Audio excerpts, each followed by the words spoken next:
자, 2편 문제입니다. 2편도 마찬가지로 10문제 정도가 나오고 있는데요. 1편, 2편은 삼지선답니다. 자, 여러분들, 우리가 이제 1편, 2편은 범위는 넓지만 늘 나오는 문제 중심으로 나온다. 이렇게 기억하시면 되겠고요. 3편, 4편 같은 경우는 우리가 생명보험의 상품이나 재산보험 같은 경우는 범위가 좁다. 그리고 사지선다다. 약간 어렵게 느껴질 수도 있지만 범위가 좁고 늘 나오는 문제가 나온다. 제가 오늘 이제 설명드릴 때 3편, 4편에서도 말씀을 드리겠지만, 자, 전략이 좀 다릅니다. 그래서 내가 지금 시간이 없으신 경우에는 3편, 4편 중심을 먼저 공부하시고요. 그 다음에 전체적으로는 1편, 2편 같은 경우도, 앞서서 말씀드린 것처럼 늘 나오는 문제들이 나오고 있기 때문에, 제가 꼭 기억해야 된다라는 부분들 잘 기억하시면서 보시면 될 것 같습니다. 자, 우리가 이제 11번 문제, 우리가 이제 요 부분은 어떻게 보면 매달 나오는 건 아니지만 그래도 여러분 꼭 기억하셔야 되는 부분은 우리가 이제 보험 대리점이나 보험 중개사 같은 경우는 단독적으로 영업을 할 수 있다 보니까 어떤 부분이 좀 영향을 주냐면 보험금이나 이런 부분들을 제대로 지급하지 못하는 그런 우려가 발생할 수 있지 않습니까? 그래서 영업보증금을 예탁합니다. 영업보증금을 예탁하는데 대리점 같은 경우는 내가 이 보험회사하고 계약 체결을 맺은 그 보험회사에다가 예탁금을 위탁하고요. 보험중개사 같은 경우는 독립적으로 운영하기 때문에 보험회사에다가 예탁하는 게 아니라 금융감독원에 예탁합니다. 그래서 우리가 보험중개사 같은 경우는 등록기관도 어디예요? 금융감독원. 보험대리점이나 보험설계사는 어디다 등록합니까? 예, 금융위원회에다가 우리가 등록을 해야 되는데 위탁을 받은 생명보험협회. 그죠? 그러나 보험중개사는 위탁을 받은 금융감독원. 그래서 보험중개사는 금융감독원이고요. 보험대리점 같은 경우는 예탁금을 금융위원회에다 맡기는 게 아니라 보험회사에다 맡기고 있습니다. 그래서 정답은 1번이 되겠습니다. 자, 우리가 다시 한번 기억하겠습니다. 예탁금 같은 경우는 우리가 보험 대리점 같은 경우는 계약을 맺은 보험회사에다가 예탁을 하고 보험중개사 같은 경우는 독립적으로 하기 때문에 보험회사가 아닌 금융감독원에 위탁을 한다. 그 다음에 우리가 등록할 때도 보험설계사나 보험대리점의 경우는 금융위원회에 위탁을 받은 생명보험협회에 등록을 하고 보험중개사의 경우는 금융감독원에 등록을 한다. 그래서 보험중개사는 금융감독원과 친하다. 여러분들 이렇게 기억하시면 될 것 같아요. 하나만 기억하시면 됩니다. 보험중개사는 어디하고 관련이 있다고요? 금융감독원. 이렇게 기억하시면 되겠습니다. 자, 12번 문제입니다. 우리가 공정경쟁 질서 유지에 관한 협정이라는 게 있습니다. 이제 생명보험 회사들 간에 협정을 맺어서 우리가 이제 이런 부분들에 대해서는 서로 간에 이런 것들을 위반하면 안 되겠다. 그래서 무자격자 모집을 금지한다든지 아니면은 다른 회사를 모함하거나 허위 사실을 유포하는 이런 행위들 또는 우리가 경유 계약을 한다든지 이런 부분들을 금지시키는 행위들을 합니다. 근데 설계사를 스카우트하는 행위는 우리가 경쟁 질서 유지에 관한 협정에서 규정하고 있지 않습니다. 그러니까 경쟁 질서 유지에서 우리가 경쟁 질서 유지에 관한 협정에서 규정하지 않는 거, 금지하지 않는 것은 뭐라고요? 설계사를 스카우트하는 행위는 우리가 금지하고 있지 않다. 이렇게 보시면 되겠습니다. 자, 현재 우수 인증 설계사 제도의 인증 기준. 자, 인증 설계사 제도는요, 반드시 나옵니다, 여러분들. 페이지는 2페이지밖에 안 되는데, 시험 문제는 반드시 나오니까 꼭 기억하시고요. 시험 문제에 자주 나오는 지문이 여기 나와 있는 겁니다. 여기 나와 있는 거, 첫 번째, 13회차 유주율이 90, 25차 유주율이 80% 이상이어야 된다. 이거 맞는 답이고요. 우수 인증 설계사 자격을 부여하는 기관은 금융감독원이 아니라 생명보험협회에서 주관하니까 틀린 내용이 되겠고요. 그래서 정답이고요. 직전 회계연도 기간 중 불완전 판매건이 없어야 됩니다. 빵이어야 됩니다. 우리가 모집질서 위반이라든지 불완전 판매건이 전혀 없어야 됩니다. 그 다음에 또 시험에 자주 나오는 부분은 뭐냐면 3년 이상 재직해야 되고요. 그 다음에 우리가 우수인증 설계사 제도는 개인 설계사나 개인 전속 대리점에만 우리가 대상이 됩니다. 그래서 법인 대리점 같은 경우는 우수인증 설계사 제도가 없고요. 그런 경우는 별도로 대리점 협회에서 주관하는 인증 설계사 제도가 있습니다. 그래서 우수인증 설계사는 개인 설계사나 개인 전속 대리점에 대해서 준다. 그 다음에 3년 이상 재직을 해야 된다. 그 다음에 인증기간, 우수인증기간은 1년 동안 부여하고 있다. 1년인데 우리가 1월부터 12월 달이 아니라 6월 1일부터 시작해서 그 다음에 5월 31일까지 1년간 우리가 유지를 시켜주고 있습니다. 인증기간은 1년. 그래서 간혹 시험 문제는 인증기간이 3년이다. 또 재직기간이 1년이다. 뭐 이렇게 해서 틀린 지문으로 나올 수 있고요. 그 다음에 대상이 법인 전속 대리점도 가능하다. 이렇게 나오는데 다 틀린 지문이 되겠습니다. 자, 요런 정도까지 같이 기억하시면 되겠습니다. 자, 14번 문제입니다. 우리 예금자 보호법. 여러분들 예금자 보호제도는 여러분들 많이 알고 계신 내용이니까요. 예금자 보호할 때는 반드시 이자를 합산해서 지급하고요. 원금과 이자를 합산해서 지급하는 거고요. 그 다음에 5천만 원까지 지급하고요. 그 다음에 재보험 계약인 경우에는 보장을 받을 수 없습니다. 그죠? 여러분들 같이 기억하겠습니다. 재보험 보장할 수 없고, 그 다음에 보장을 받는 금액은 5천만 원 한도 내에서 원금과 이자를 같이 합산해서 보장받고 있고요. 그 다음에 5천만 원 한도까지. 그러니까 동일한 금융기관 내에서 예금주 1인당까지는 맞는 지문입니다. 예, 우리가 동일한 금융기관 내에서 예금주 1인당 최고 5천만 원까지 보장받을 수 있다. 이렇게 기억하시면 되겠습니다. 자, 15번 인터넷을 통한 생존자 보험 가입 조회에 대한 설명이니까 우리가 인터넷 보험 조입, 그러니까 생존자 보험 가입 조회잖아요. 그래서 우리가 인터넷을 통해서 우리가 그 줌이라고 하는 그 통해서 보험 알려줌 뭐 이런 거를 통해서 우리가 지금 진행을 하고 있는데요.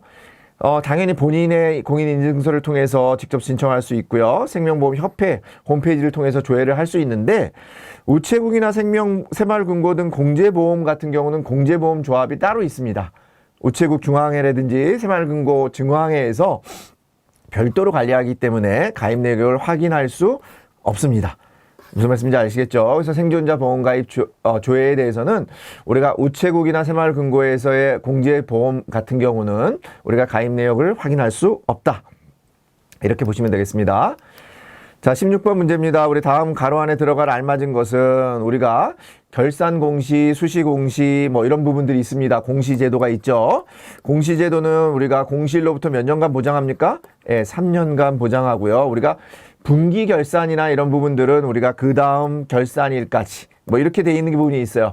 그 대신에 우리가 일반적으로 말하는 결산 공시나 우리가 수시 공시는 언제까지라고요? 정기 공시는 공시일로부터 3년. 그러니까 정답은 2번이 되겠습니다. 각각 3년간 공시한다. 자, 3년간 공시한다. 같이 기억하시면 되겠습니다. 자, 17번 문제입니다. 우리 보험 민원의 특징에 대한 설명으로 맞는 거 고르는 문제입니다. 그래서 우리가 민원이라고 하는 게 보험회사의 상품 개발 및 판매 정책과 무관하겠습니까? 당연히 안 그렇겠죠. 민원이라고 하는 것은 그런 민원을 받아들여서 우리가 상품 개발이나 판매 정책에도 다 반영을 하는 거고요. 타 금융권의 민원과 달리 악성 민원인에 대한 남용될 소지가 크죠. 왜냐하면 보험이라고 하는 건 약간 사행성 계약이기 때문에 우리가 보험료를 조금 내고 보험료는 적은데 보험금은 커요. 그죠? 그러니까 작은 돈을 내고 우리가 큰 돈을 받아가기 때문에 여기는 굉장히 많은 그런 민원의 소지가 있습니다. 그래서 악성 민원인에 의해 남용될 소지가 큽니다. 정답이 되겠고요. 보험 민원 감축을 위한 노력에 힘입어 우리가 민원 건수가 매년 큰 폭으로 줄어들고 있는 상황이면 좋겠죠. 그런데 안타깝게도 민원은 그렇게 크게 줄어들지 않고 있다. 되게 노력을 많이 하는데 줄어들지 않고 있어요. 왜 그러냐면 조금 전에 말씀드린 것처럼 이런 사행계약의 성격을 가지고 있기 때문에 우리가 보험료는 작게 내고 보험금을 많이 타기 때문에 많은 사람들이 여기에 보험금을 노려서 벌려지는 보험금을 타기 위한 그런 사기 행위들이 굉장히 많이 발생을 하고 있다. 그런 부분들이 또 잘 발견되기가 어렵습니다. 그렇기 때문에 이러한 부분들이 큰 폭으로 줄어들면 좋은데 그렇지 않고 큰 폭으로 줄어드는 게 아니라 오히려 소폭으로 감소하고 있긴 하지만 줄어들지 않을 때도 있고 늘어나는 그런 경향을 보이고 있다. 이렇게 같이 기억하시면 되겠습니다. 자, 18번 문제입니다. 우리 연금계좌 세액공제, 우리가 시험 문제 세금에 관련된 문제는 한 3문제 정도가 꼬박 나옵니다. 연금 관련된 세금, 금융소득종합과세에 관한 세금, 그 다음에 보험 설계사에 관한 세금들이 나오니까 여러분들 꼭 기억하시면 좋을 것 같아요. 자, 15%에 우리가 15%라고 하는 세액공제를 받는 거는 큰 겁니다. 우리가 통상적으로는 12%를 받을 수밖에 없는데 금액이 작은 경우에 한해서는 15%까지 세액공제를 해주고 있습니다. 그래서 종합소득 금액이 4천만 원 이하이거나 근로소득만 있는 경우에 5,500만 원인 경우. 자, 요거는 여러분들 그냥 암기하시면 되겠습니다. 종합소득 금액이 있는 경우는 4천만 원, 근로소득만 있는 경우에는 5,500만 원 이하인 경우에 대해서는 우리가 연금계좌 납입액의 15%에 해당하는 금액을 세액공제한다. 이렇게 기억하시면 되겠습니다. 자, 금융소득과 연금소득의 과세 방법 설명으로 맞는 거 고르는 문제입니다.